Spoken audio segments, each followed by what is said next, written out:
चीज पास्ते वाले गरीब भाई की अमीर बहन। चीज पास्ता खा लो, चीज पास्ता। आओ आओ प्यारे प्यारे बच्चों, आओ स्वादिष्ट चीज पास्ता। जैसे ही गरीब सूरज पास्ता लेकर आया, सभी घरों के बड़े क्या बच्चे सब ललचाए हुए दौड़े दौड़े चले आए। उनमें से एक सुधा थी। उसने मुस्कुराकर पूछा, आज आने में बड़ी देर लगा दी सूरज भैया। मेरा मुन्ना सुबह से आपकी ही बाट जो रहा था। जब से इसकी जुबान पर अपना चीज पास्ता का स्वाद क्या लगा है, बड़ी ही चटोरी जीभ हो गई है इसकी। मुझे चीज पास्ता खाना है, चीज पास्ता खाना है, जल्दी से दो ना। ले ले ले, मेरा मुन्ना को चीज पास्ता खाना है। अच्छा ये लो। सूरज का स्वभाव बहुत ही हंसमुख था।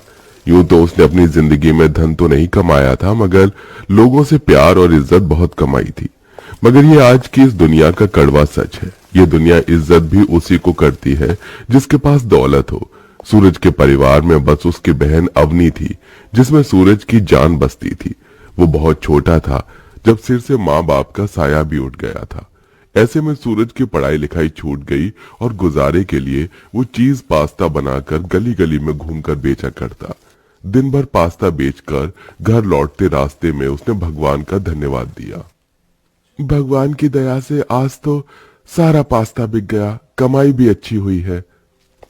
तभी सूरज हलवाई की दुकान देखकर रुक गया।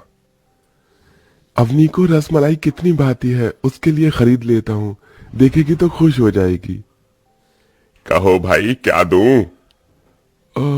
ये रसमलाई कितने की दी? एक 50 रुपए की पड़ेगी। अच्छा तो फिर 2 दे देना। अपनी बहन की खुशी के लिए सूरज सीधे 100 रुपए की रसमलाई खरीद लेता है, जबकि वो 1-1 रुपए भी कमाने के लिए दिन भर तपती धूप में गली गली घूमता था। जैसे वो घर पहुंचा तो अवनी गुस्से से भरी झोपड़ी के बाहर बैठी थी। अरे छोटी, तू घर के बाहर क्यों बैठी है? हवा खाने तो बैठी नहीं होंगी ना भैया। आपने बिजली का बिल नहीं भरा है, इसीलिए लाइट काट दी गई है और घर में एक मोमबत्ती भी नहीं है। पता नहीं कैसे गरीब भाई की बहन हूं मैं। अवनी का ये कहना सूरज के दिल पर जा लगा। फिर भी उसने मुस्कुराकर कहा, अच्छा ये सब छोड़, ये देख मैं तेरे लिए तेरी मनपसंद रसमलाई लाया हूं, खा ले मेरे लिए। मुंह खोल मेरी प्यारी बहन। अवनी ने जैसे ही रसमलाई खाई तो गुस्से से उसे थूक दिया। अथू! क्या हुआ बहन, रसमलाई अच्छी नहीं क्या? अरे किस 2 कौड़ी की दुकान से खरीद कर लाए हो ये? डालडे का स्वाद आ रहा है इसमें। जितने करीब तुम हो उतनी ही घटिया तुम्हारी लाई हुई मिठाई। ये कहकर अवनी पैर धमकते अंदर चली गई। यूं तो इस दुनिया में भाई बहन का बंधन सबसे अटूट होता है, मगर अवनी अपने भाई सूरज के स्वभाव से एकदम अलग थी।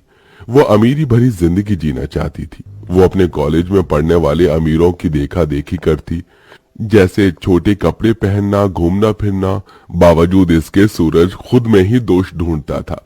वो रात भर झोपड़ी की ओट पर बैठे रोता रहा। मैं अपनी बहन को एक अच्छी जिंदगी नहीं दे सकता। अब से मैं गली गली घूमकर नहीं बल्कि बाजार में चीज पास्ता बेचूंगा और कल बिजली का बिल भर दूंगा, सबसे पहले, ताकि मेरी बहन को पढ़ने में तकलीफ न हो। यूं ही वक्त गुजरता गया। सूरज पूरे दिन बाजार में खड़ा रहता और चीज पास्ता बेचता।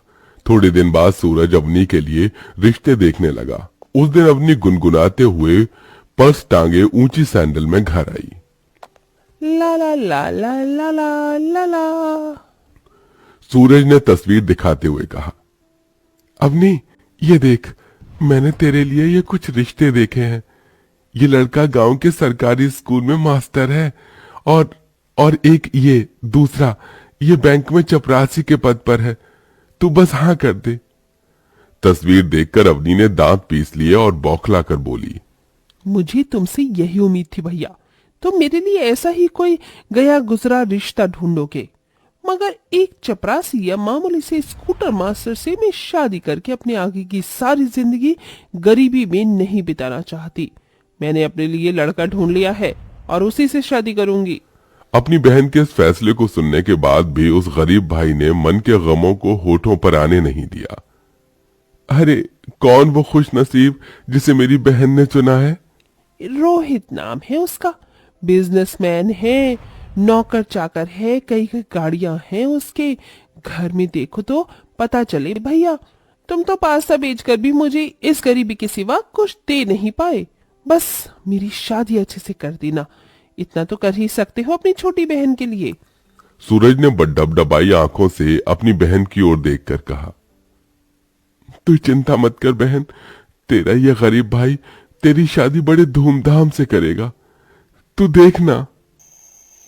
उस रात सूरज ने एक बक्से को खोला जिसमें कुछ पुराने नोटों की गड्डी थी। उसने उसे गिना और दुख जताते हुए कहा, इतने सालों से चीज पास्ता बेचकर भी पाई पाई जोड़ने के बाद भी बस अब तक 20,000 ही है।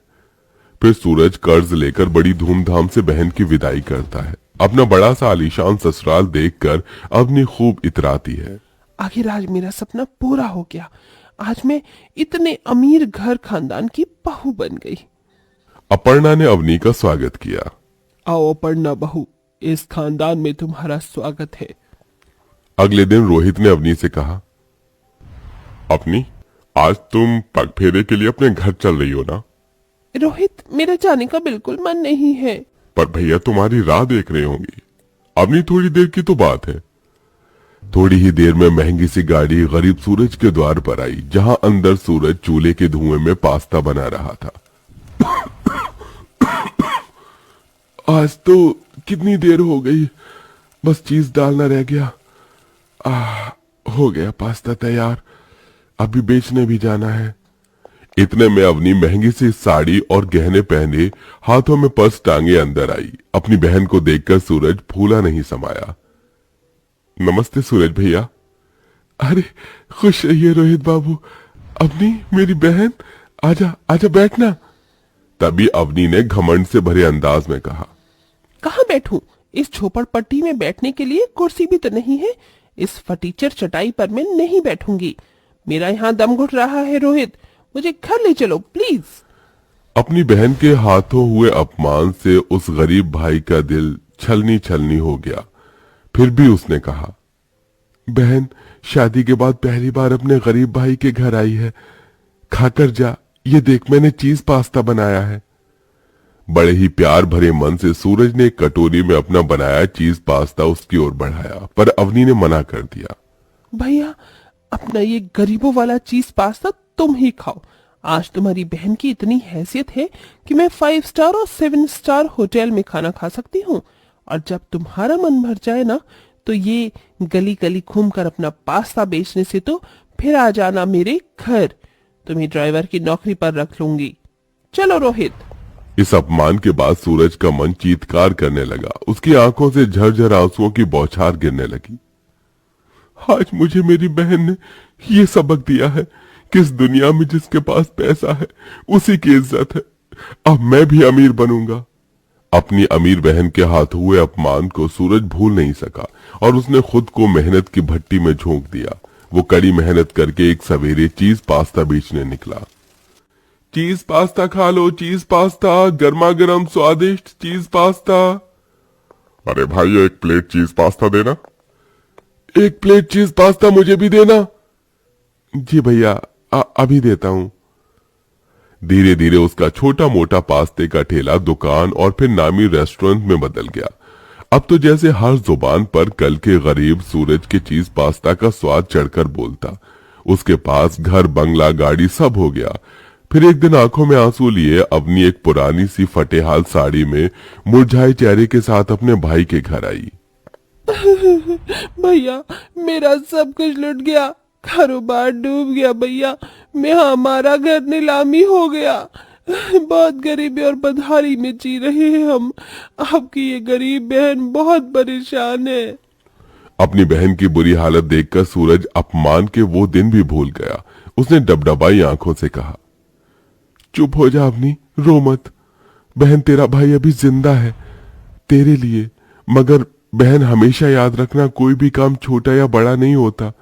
देख कल अपने भाई के जिस काम को तू छोटा कहकर गई थी, आज उसी चीज पास्ता के मेरे कई रेस्टोरेंट हैं और मेरा सब कुछ तेरा ही तो है। इतना सब हो जाने के बाद अपने भाई के मन में अपने लिए स्नेह देखकर अपने भाई के गले लगकर गुजरे पल क्षणों को याद करके बस रोती ही गई। भैया मुझे माफ कर दो, मैंने जो आपका दिल दुखाया है। सूरज ने सब भूलकर बदहाली में अपनी बहन की मदद की, मगर याद रखिए वक्त बनते और बिगड़ते देर नहीं लगती, क्योंकि ये किसी एक का होकर कभी नहीं रहता।